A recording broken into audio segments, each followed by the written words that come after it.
Shalom saudara, saya percaya hari ini kita semua dalam keadaan yang baik dan luar biasa.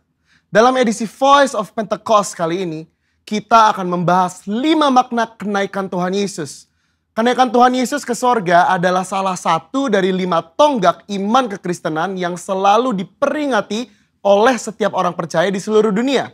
Kelima hal tersebut adalah kelahiran Kristus, kematian Kristus, kebangkitan Kristus, kenaikan Kristus, dan pencurahan Roh Kudus. Kelima peristiwa tersebut bukan sekedar cerita, melainkan sejarah yang sudah dan benar-benar terjadi, yang merupakan bagian dari rencana dan kehendak Tuhan atas dunia agar semua manusia boleh mengalami kasih, pemulihan, dan keselamatan. Hari ini kita akan melihat kebenaran-kebenaran utama tentang kenaikan Tuhan Yesus ke sorga. Yang pertama, menyatakan kesempurnaan pekerjaan dan karya penebusannya di muka bumi. Kenaikan Tuhan Yesus menandai bahwa ia telah menyelesaikan dengan sempurna tugas yang diberikan oleh Bapa untuk turun ke dunia dan menjadi sama dengan manusia, untuk menebus dan menyelamatkan umat manusia yang telah jatuh dalam dosa. Banyak orang menganggap iman Kristen itu bodoh karena menjadikan manusia sebagai Tuhan. Tetapi iman Kristen tidak seperti itu. Karena iman Kristen percaya bahwa Yesus adalah Tuhan. Dia datang berinkarnasi menjadi manusia, lalu setelah kebangkitannya, dia kembali kepada kemuliaan keilahiannya. Yang kedua, menyediakan tempat yang kekal bagi orang percaya. Yohanes 14 ayat 2 mengatakan kenaikan Tuhan Yesus ke sorga adalah bukti bahwa sorga itu nyata dan bukan hanya sekedar fiktif belaka. Tuhan sudah menyediakan tempat bagi kita di sorga. Tetapi perlu dicatat bahwa tidak semua orang di dunia ini bisa masuk sorga. Hanya mereka yang sungguh-sungguh percaya, hidup kudus, dan menaati firman-Nya yang akan masuk sorga.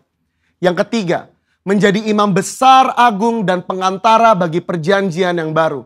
Di dalam Ibrani 4 ayat 14-16, Ibrani 7 ayat 25, dan Ibrani 9 ayat 15 menunjukkan betapa sempurnanya kasih, pengorbanan, dan anugerah Tuhan atas hidup kita sebagai orang percaya.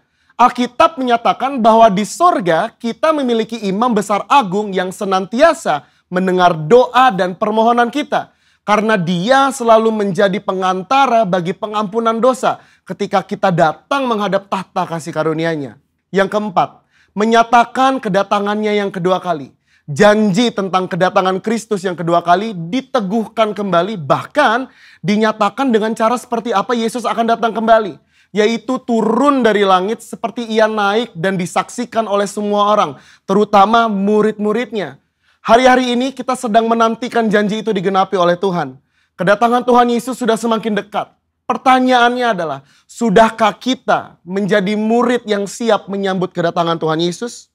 Alkitab berkata bahwa tidak ada yang tahu akan hari kedatangan Tuhan. Karena itu, mari kita senantiasa berjaga-jaga dan siap sedia menantikan kedatangannya. Yang kelima, mencurahkan Roh Kudus untuk menyertai orang percaya sampai kesudahan zaman.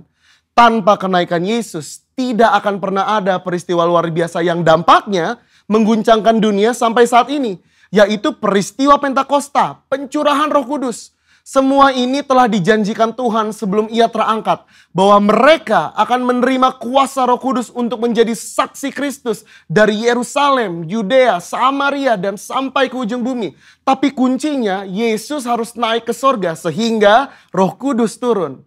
Kenaikan Yesus menunjukkan bahwa dimulainya satu era yang baru di mana Allah tidak hanya mengurapi orang-orang tertentu, tetapi Allah mau tinggal dan memenuhi setiap diri orang percaya untuk dipakainya sebagai alat bagi kemuliaannya.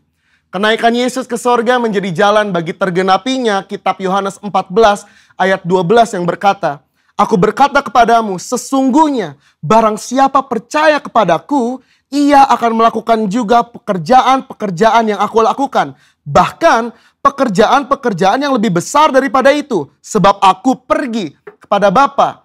Tuhan Yesus rindu untuk memakai setiap orang percaya. Dia ingin menyatakan kuasa dan kemuliaannya melalui kehidupan kita.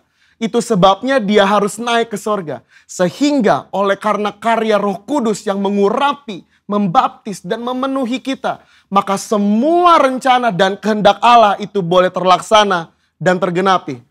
Sudahkah saudara dipenuhi Roh Kudus? Sudahkah saudara dibaptis oleh Roh Kudus dengan tanda awal berbahasa roh? Dan sudahkah saudara berjalan tiap hari dalam kuasa-Nya? Karena untuk itu semua Tuhan Yesus naik ke surga. Saya percaya kita akan semakin sungguh-sungguh untuk menggenapi dan melaksanakan kehendak dan rencana Tuhan atas hidup kita. Saudara, untuk penjelasan lebih lanjut dari tim teologi kami, silakan klik link yang ada di atas atau scan QR Code yang tersedia. Salam integritas. Tuhan Yesus memberkati.